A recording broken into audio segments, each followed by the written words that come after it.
பேசுறத பார்த்தா ஒண்ணுக்கு போயிட்டு டிஃபன்லாம் ஆர்டர் பண்ணும் போல அப்படின்னு பண்ணுங்க. இன்னும் வித்தை காட்டுற மாதிரி கைத்தட்டலாம் கேட்டு வாங்கலாம்.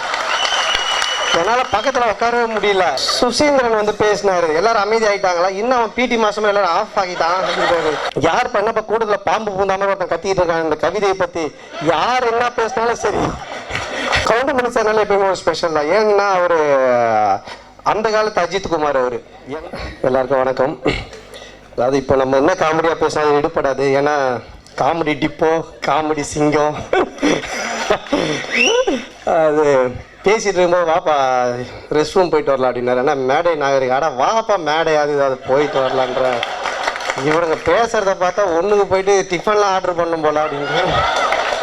அதாவது கூட உட்காந்துருங்களே கலாச்சிட்டு ஒவ்வொருத்தரா சொல்லிட்டு இருக்காரு. சீனு ராமசாமி சொன்னாரு டைரக்டர், இந்த மாதிரி நாங்கெல்லாம் அந்த காலத்துல அசிஸ்டண்டா இருக்கும்போது உடனே சொல்றாரு, இன்னும் நான் ஏதோ கட்டபொம்மை காலத்துல இருந்த மாதிரி அந்த காலம் பேசிட்டு இருக்கிறான். என்னப்பா அவன் ஜீன்ஸ் பேண்ட்லாம் போடணும் அந்த காலம் இந்த காலம் சொல்லிட்டு. சரி அவரு தான் சொன்னார்னு பார்த்தா நம்ம வேல்முருகன் வந்துட்டு நான் கவுண்டமணியோட நடிச்சிருக்கிறேன், எல்லாரும் கிளாப் பண்ணுங்க, இன்னும் வித்தை காட்டுற மாதிரி கைத்தட்டலாம் கேட்டு வாங்கலாம். என்னால பக்கத்துல உட்காரவே முடியல. அங்கிருந்து பார்த்து இங்க எவனோ ஒரு தலையில பொக்கை வச்சு நிக்கிறான், யாருப்பா அப்படிங்கிறாரு. எல்லாரையும் ஏதாவது இந்த மாதிரி எல்லாரும் பேசிக்கிட்டே இருக்கும் பொழுது சுசீந்திரன் வந்து பேசினாரு, எல்லாரும் அமைதி ஆயிட்டாங்களா. இன்னும் அவன் பிடி மாசமா எல்லாரும் ஆஃப் ஆகிட்டான் அப்படிங்கிறாரு. எது பேசினாலும் அதாவது கவுண்டமணி சார் நான் வாழ்த்து தெரிவிச்சேன் இந்த படத்துக்கு. 49 ஓகே நான் விஷ் பண்ணேன். அதில் நான் யூடியூப்ல தான் பார்த்தேன், ஆடியோ ரிலீஸ் நான் வரல.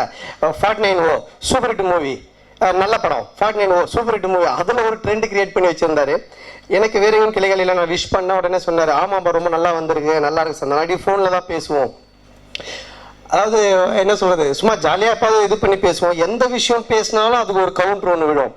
ஒரு படம் சுமாரான படம், சரி நான் பார்க்கலாம் சொல்லிட்டு போனேன், படம் பேர் சொல்ல முடியாது. கிளம்பி போகும்போது ஆனால் என்ன படத்துக்கு போயிருன்னு சொன்னேன். ஏப்பா தனியாக போறியா பயமா இல்லையா அப்படின்னாரு. அந்த படம் எந்த அளவில் ஓடுதுன்றத அங்கே உட்காந்து அப்புறம் ஒரு படம் சரியாவே போல. அந்த படம் பேர் சொல்ல முடியாது. நான் சும்மா வெறுப்பேற்றதுக்கு அண்ணன் ஃபோன் அடிச்சாங்க, அந்த படம் டிக்கெட்டே கிடைக்கல, ஏன் அச்சடிக்கவே இல்லையா அப்படின்னாரு.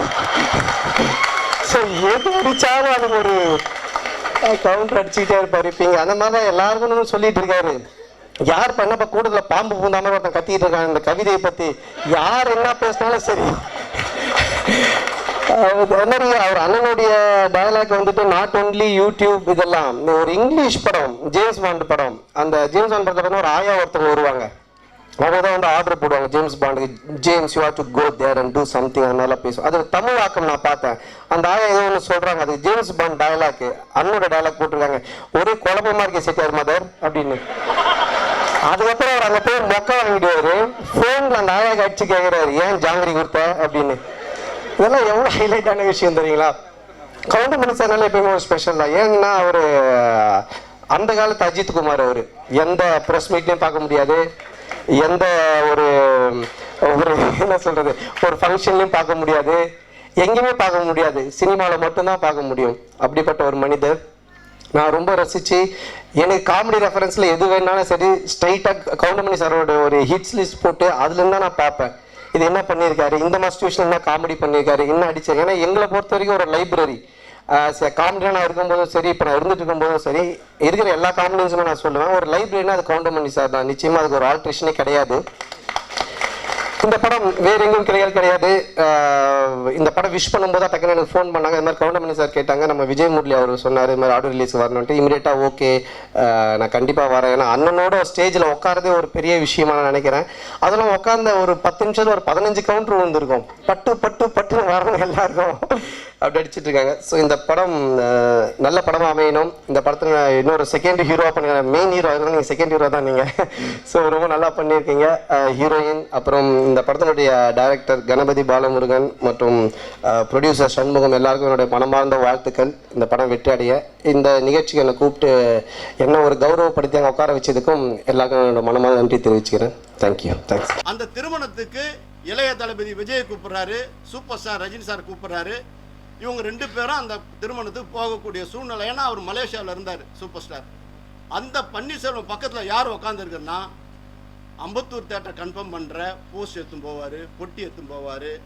அப்படிப்பட்ட ஒரு காளியப்பன் திரையரங்கு. நான் வந்து அதிகமான டிக்கெட் விலையும் கேட்கல, டிக்கெட் இவ்வளோ விற்கணும்னு சொல்ல. திடீர்னு பார்த்தா அமீரை பற்றி ஒரு பேச்சு, அமீர் வந்து படத்தை வாங்கிட்டு படம் மோசம்ட்டாருன்னு.